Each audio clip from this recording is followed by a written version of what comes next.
Regresamos de la pausa. Hugo había dejado planteado una pregunta para el vicepresidente de la Rural. Sí, para Javier, en cuanto a que cuando manifestó recién de que el objetivo o el único objetivo del Estado era hacer caja a través de esta presión impositiva, creo que queda de alguna manera explícitamente de que no estás de acuerdo con el gasto público que se hace financiando con esa caja. Pero mira, yo cuando venía hacia aquí escuchaba por radio a un economista hablar para graficarte un poco y para contestarte la pregunta, hablar de cómo se incrementó el gasto público en Argentina en los últimos 10 años. Pasó de ser un 25% aproximadamente del Producto Bruto al 47% del Producto Bruto, de los cuales ese incremento, que es alrededor del 60%, ellos manifestaban que el 90% fue para gastos corrientes, o sea, gastos, jubilaciones sin aportes, subsidios, direccionamiento directo de contratación sin licitación y demás, y solo el 10% para gasto de infraestructura. A mí me gustaría que el común de la gente conteste cuántos kilómetros de autopistas se hicieron en la Argentina en esos 10 años de mayor crecimiento. O sea, yo no estoy en contra del gasto público, estoy en contra de estoy a favor de la buena utilización, y no me parece de esta política de adoctrinamiento de provincias, adoctrinamiento electoral. Los cinturones del conurbano es muy triste en realidad, y sigue siendo muy triste, un poco lo que decía Omar, en 10 años del mayor crecimiento económico de la Argentina, con un contexto internacional de nuestro sector inmejorable. Entonces, en definitiva, lo que yo estoy a favor es del gasto público, pero no del gasto, de la inversión pública. Y realmente esto a las claras demuestra que no es así. Sigue habiendo... El otro día, te pongo otro ejemplo, escuchaba a un educador hablar de la prueba PISA, que es esa prueba de medición de nivel intelectual de la enseñanza media en Argentina, y ¿cómo podemos decir que el gasto público está bien direccionado cuando 5 de cada 10 chicos de entre 16 y 18 años en Argentina no estudian ni trabajan, o dejan la escuela secundaria? Entonces eso lo vemos con suma alarma. Entonces, yo no estoy en contra del gasto público, así debe ser. Un Estado debe estar presente en el dinamismo económico de un país, debe ser quien lo direccione, pero de manera eficiente, transparente y con una idea de desarrollo. En este país hubo crecimiento, pero no hubo desarrollo. Ahora, yo sí, agregar algo. Sí. En realidad, tampoco creo que nadie de nosotros está en contra de que la gente que necesita se la ayude, pero esto realmente...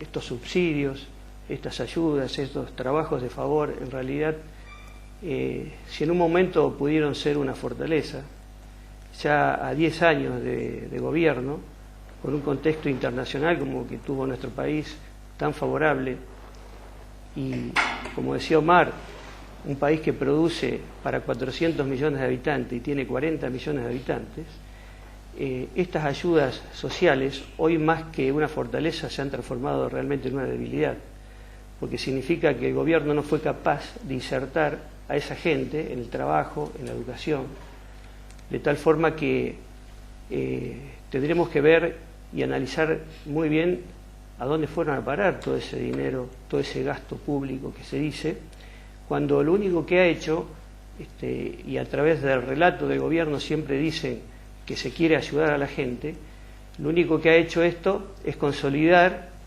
un 20, un 25% de pobreza y otro 7% de gente que vive de subsidios. De tal forma que esto lo único que ha hecho, vuelvo a repetir, ha consolidado realmente la pobreza.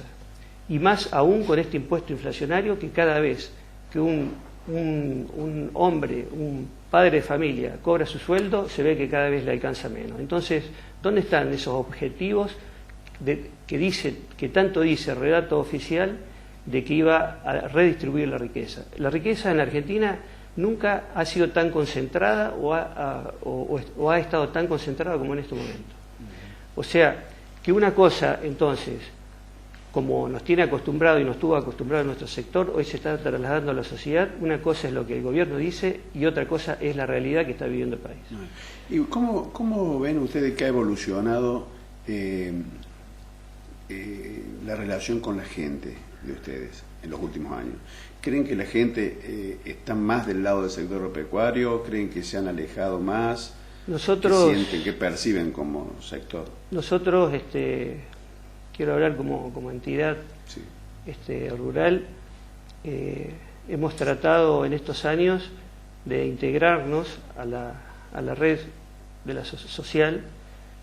Estamos trabajando en el Consejo Económico Social aquí en Río Cuarto, porque entendemos que como productores agropecuarios debemos informar a la gente de nuestra actividad, de hacerles saber de la importancia estratégica que tiene nuestro sector en el desarrollo de las economías regionales.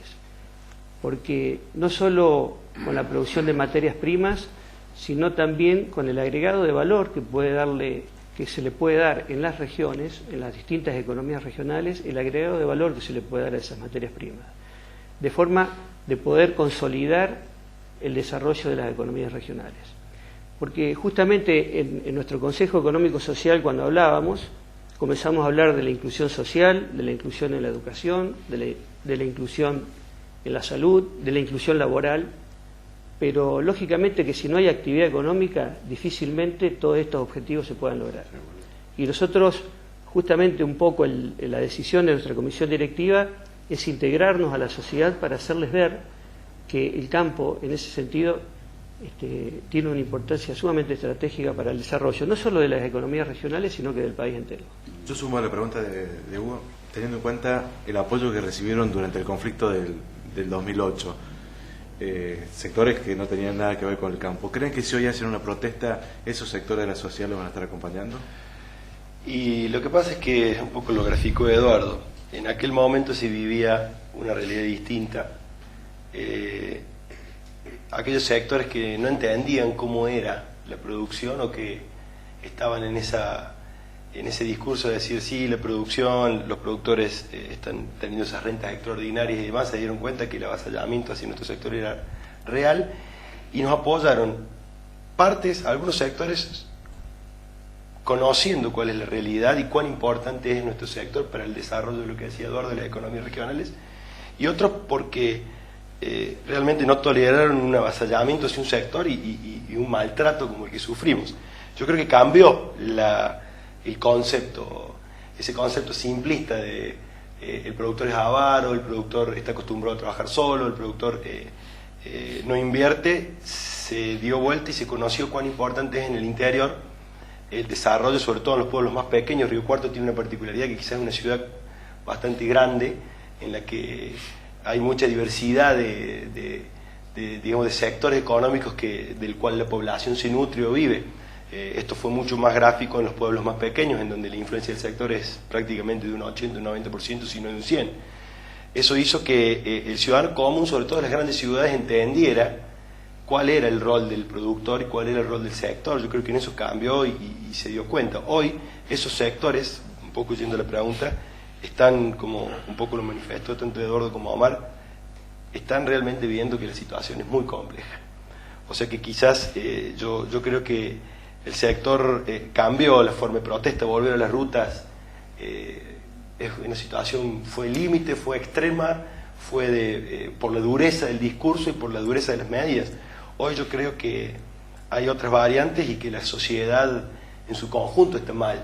Entonces yo creo en una gran manifestación como fue el 8N, como fue estas manifestaciones pacíficas y del conjunto de la sociedad, y nuestro sector insertado en ello. Creo que eso es hoy la forma de sentir nuestro malestar, y que la sociedad en su conjunto sepa que el sector es uno más y que está padeciendo los mismos problemas que hoy padece mucha de esa gente que en el 2008 quizás estaba un poco más holgado, con un horizonte distinto. Sí, Dani. También es cierto que, bueno, o sea, es muy difícil cuando tenés, diríamos, tanta agresividad por parte de la otra parte, diríamos, o sea, cuando te dicen que sos esto, que sos esto, que sos lo otro. Es más o menos como cuando vos te dicen el tipo que vive en la esquina no sirve para nada, es esto, es el otro. Y a lo mejor después cuando lo llegaste a conocer no era tan malo. Bueno, y en el sector nuestro pasa más o menos lo mismo. Hay buenos, hay regulares y también hay malos como todo. Pero que a la sociedad no le quepa ninguna duda que nosotros somos un eslabón más de la sociedad. Y queremos estar dentro de la sociedad y tenemos los mismos problemas que tiene la sociedad como tenemos todos, ¿no es cierto? O sea, eso es una cosa que no. No sé si particularmente me pasa, pero he notado que hay una mayor difusión de las cuestiones, de las acciones, de las actividades que hacen desde el sector en cuanto a lo social, las famosas chocleadas, este tipo. Responde a una estrategia, me parece muy bien si responde a una estrategia porque siempre las hizo el sector, pero creo que hoy está llevando a cabo una difusión más intensiva, ¿puede ser? Y justamente va un poco de la mano con lo que yo te decía anteriormente, de que necesitamos insertarnos dentro del entramado social. Creo que estas cosas son muy interesantes. Muy importante. Sí. Es simplemente dar a conocer lo que se venía haciendo desde siempre para desmitificar esto del personalismo y demás. No son más que actividades que toda la vida el sector las realizó. Sí, conozco. Y que, bueno, que un poco en el debe estaba, como análisis sectorial, nosotros en la cuestión gremial, darlas a conocer. Claro. Nosotros somos productores, no fallamos en la estrategia de comunicación porque no estamos acostumbrados a eso. El 2008 también nos enseñó mucho de ese aspecto, dar a conocer a la Es sociedad. algo que se trata Claro. en casi todas las Sí, reuniones. así Nosotros es, tratamos claro, de ver cómo podemos llegar a la Yo sociedad. recuerdo, esa Dar a cosa se conocer difundía lo que mucho pasa entre y ustedes. mismo, Claro, ¿no? Sí. se difundía mucho entre No. ustedes, pero no se decía Así a la sociedad. Así Me es. parece correcto que lo hagan y me gustaría preguntarles también si me están mirando como... No, voy a pregunte, tener que ser breve. sí, es muy cortito, pero... ¿Por qué la diferencia entre el precio que recibe el productor y el precio que paga el consumidor, que es más o menos alguna banderita también que ando vuelta desde hace rato? Bueno, ese es todo un tema, que también nosotros, a través de nuestra entidad, o sea, CRA, se comenzaron a hacer una serie de estudios, se llamaba Del campo a la mesa. O sea, y ahí salta a la vista, evidentemente, el abismo que existe entre el producto primario y el producto elaborado. Y justamente a estas cosas se le suman todo lo que venimos hablando hasta recién, ¿no es cierto?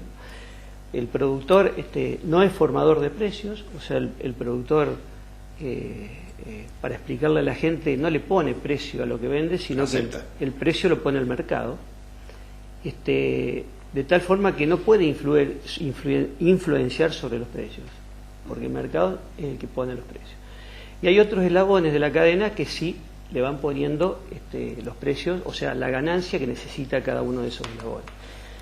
Pero toda esta presión impositiva que hay, este aumento de los costos que existen en todas las actividades, esas cadenas intermedias sí aumentan sustancialmente el precio del producto, de tal forma que lo que sale del campo a lo que lo compra el que consume, la diferencia es abismal, y como siempre decimos, entonces se ven afectados los dos extremos de la cadena, la producción y el consumo.